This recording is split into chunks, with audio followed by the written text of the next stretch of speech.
Welcome to our channel, ladies and gentlemen. Please allow me to request you to subscribe to our channel if you're watching for the first time. Click the notification bell to allow YouTube to notify you whenever we release a video like this.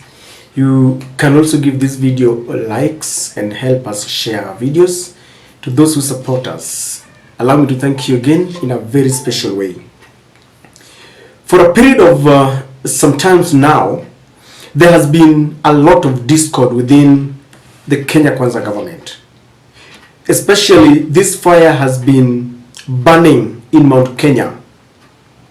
The leaders from Murang'a recently elicited fire that they have supported Nyeri when Kibaki was the president from 2002 to 2013. And they said that Ndindi Nyoro is also from Nyeri and is now the deputy president. Then they said that Kiambu gave Kenyans the first president, Jomo Kenyatta, and then they produced Uhuru Kenyatta. And so they maintained that it is their turn. And they said that in 2027, Ndindi Nyoro should become the running mate of William Ruto. And those from Nyeri said that Ndndi Gachagua has been tried and tested as the man who should become the deputy president and must be the running mate in 2027. This discord was almost breaking the ruling party. And at some point, Rigiji came up and said that he does not want this politics of kingship and who will become which leader and in which position. He said that his mandate is to help William Ruto achieve their agenda. William Ruto broke the silence and told the leaders in Kenya Kwanza to try and tone down the rhetorics, and even called on the younger leaders to keep cool and be patient.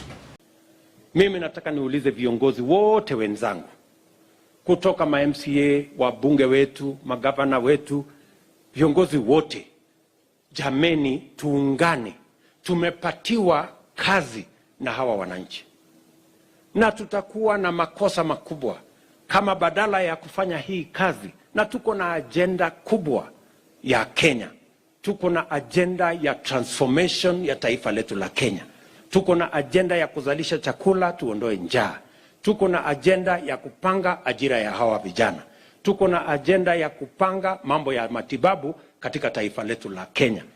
Itakuwa tunaharibu muda ya Wakenya kama badala ya kufanya hiyo kazi tumerudi tukaanza kupanga mambo ya siasa ati ya huko mbele, ati ya siku gani. Mimi nataka niwaulize jameni, all leaders, I want to ask all leaders, it will be an insult to the people of Kenya that instead of concentrating on delivering on the assignment given to us by the people of Kenya, we have a very well cut out assignment on matters transformation of Kenya, how to create jobs, how to expand our food production, how to ensure that every citizen has access to universal health. Let me ask all leaders that we focus our attention on the delivery of the assignment that was given to us by the people of Kenya, especially leaders in Kenya Kwanza, leaders in UDA. I want to ask them to step down any contestations for whatever positions, present or future, so that we can work together, focus on delivering to the people of Kenya, ensure that we keep our promise to the people of Kenya, so that we can discharge our commitments and the people of Kenya can see us for who we are as leaders who are looking into the future. Na wauliza viongozi wote, na mimi na huyu Rigiji tuko na mpango, tunaelewa. Sisi tulisema, mimi na Rigiji tulisema hata hawa vijana wengine wadogo wadogo hawa tutawapatia mentorship, lakini tukiwapatia mentorship waende polepole, wasitusukume sana, si ndio? Si tuko tayari, tumesema tutamenta hawa vijana, so wasituharakishe, Kwa sababu unajua wakituharakisha sasa wataharibu maneno. Ama namna gani? So I want to ask the younger leaders, we are ready to mentor you. Please do not be in a hurry. Relax. We are different. Mimi na huyu Rigiji, we are different. Sisi sio wale wa kupiga viongozi wengine wadogo. Sisi hawa vijana ni watoto wetu. Tutawapanga polepole na kuna Mungu mwenye anajua kupanga maneno zaidi. Si namna hiyo? Si ndio? So mimi nataka niwaulize the young leaders, the leaders in UDA, the leaders in Kenya Kwanza, let us work together so that we make sure that we deliver to the people of Kenya, because we have an assignment from the people of Kenya upon which we must deliver. After that, Ndindi Nyoro decided to break his silence too. And he said that they will give William Ruto and Ndindi Gachagua the full support that they need as they deliver services to Kenyans. And he said that wao ni watu wa mkono. Listen to Ndindi Nyoro.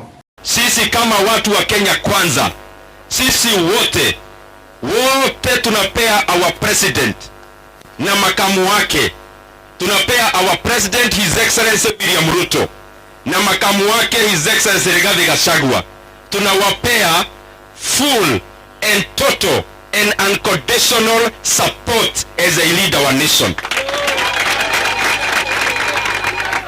Na mimi nasema wao wakikuwa pale mbele, wengine wetu wote mpaka Ndindi Nyoro, tukiongozwa na rais wetu William Ruto na makamu wake Mheshimiwa Ndindi Gachagua, sisi wengine wote hapa chini, sisi ni watu wa mkono wa wadosi wetu. Na kazi yetu ni kukuwashikilia, kwa sababu tuko na nia na tuko na maono na tuko na plan ya kupeleka Kenya mbele, na haswa kiuchumi, kwa sababu Kenya ikinawiri, Wakenya wote wanapata nafuu. Na that is why we support our leaders. You know, the Kiharu member of parliament is a young leader. And when William Ruto was appointing people to several ministerial positions, people asked why Ndindi Nyoro was left out. And he didn't even complain. Of course, he's the head of budget committee, I think. But it seems like Ndindi Nyoro has a special space in Ruto's heart. For him to come out with such statements, politically speaking, this means a lot. And he wants to achieve certain political goals, and that is what I want us to try and look at. Without much ado, number one, Ndindi Nyoro, just like Ruto, wanted to quell the political temperatures in Kenya Kwanza because it was really burning. The others from like the Ford Kenya, the others from Amani National Congress were wondering what is this kind of contestation in Kenya Kwanza, because they had reduced it to be a Kikuyu affair, that if it is not Ndindi Gachagua, it must be another Kikuyu. And I think the others were watching and wondering what was happening. So there's a general feeling that maybe William Ruto talked to him, because after that request from William Ruto, he decided to speak. So he wants to quell or cool down the political temperatures that was very high. Number two, Ndindi Nyoro wants to massage the ego of Ndindi Gachagua. He's just realized that they are rubbing shoulders in a very negative manner. And in fact, I want you to notice that Ndindi Nyoro did not talk about 2027. He didn't declare that he will not be the running mate. He didn't condemn those who have been calling upon him to be given a chance as a leader.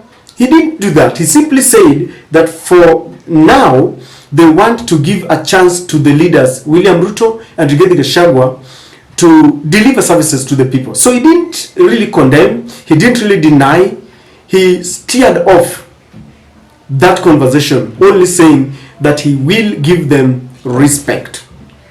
So he's simply trying to massage the ego of the deputy president so that it doesn't feel bad, so that they give a chance to work. But I'm sure that he still harbors these ambitions, and coming 2027, towards the end of 2026, they might revive this discussion. And I'll not be shocked if they revive it again. It seems they are very serious, because William Ruto is the one who engineered these talks. He wants to keep Ndindi Nyoro as a checkmate to Rigathi Gachagua. And it seems he has achieved his mandate. Rigathi Gachagua really tensed, as he was saying that he doesn't want politics of succession now.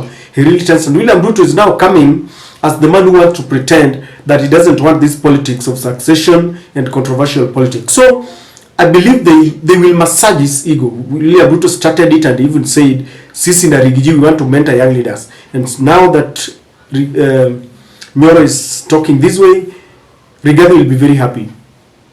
They want to massage him. Number 3, Ndindi Nyoro wants to portray a leader, the image of a leader who respects his elders or his seniors. Because William Ruto spoke against this kind of politics that seems to be a contest between two leaders in Central, he's now coming out to say, in a way, that now that you've spoken, we are cooling down the temperatures, and I'm not going to play politics of succession. So he's portraying that image of the man who respects their party leader, William Ruto, and by extension, he respects Rigathi Gachagua, who is the deputy party leader, and also the senior-most leader in Central or in Mount Kenya. So he's portraying that image. When you look at him, the way he's talking, so you will say, now that William Ruto spoke, he has decided to lie low. He has decided to talk about this. So he's, you look at him to say, well, Ndindi Nyoro as a young leader also has got respect to the seniors. He's also looking at achieving the image of a united Mount Kenya. You know, it has been said that Mount Kenya is disintegrating, especially when there were these kind of altercations, verbal and all these. People thought that this was going to break Kenya Kwanza. So what is Ndindi Nyoro doing, or rather, this discord in Kenya, in Mount Kenya, did not mean well. So he's trying to portray that image of we are still united, even though we have some different in terms of political ideologies, we are united. Because if there's one thing that they don't want to be shown outside there, is that there are divisions within Mount Kenya. But the truth is, these threats are real. Rigathi Gachagua will not let anyone become deputy president. And Ndindi Nyoro, the way things are going, he's also under pressure from his people. And very soon, all that they're trying to conceal will come out. But he wants to portray that Mount Kenya is united under one leadership. What he's also trying to do is that he's also trying to portray that image of a person who wants to let leaders deliver services to the people as they promised, because these political bickerings already portrayed Kenya Kwanza as leaders who have got poor priorities. Their priority must be delivery of services, not trying to, campaign about who will become what. Even though we know that in those churches that they attend every Sunday, they campaign. William Ruto is already campaigning for 2027. We know that this is happening, even though they are trying to hide it. So Ndindi Nyoro is like saying, we want to deliver services, just trying to support William Ruto was saying. I don't know what you think about this, but that is what my take about Ndindi Nyoro's sentiments of the kingship.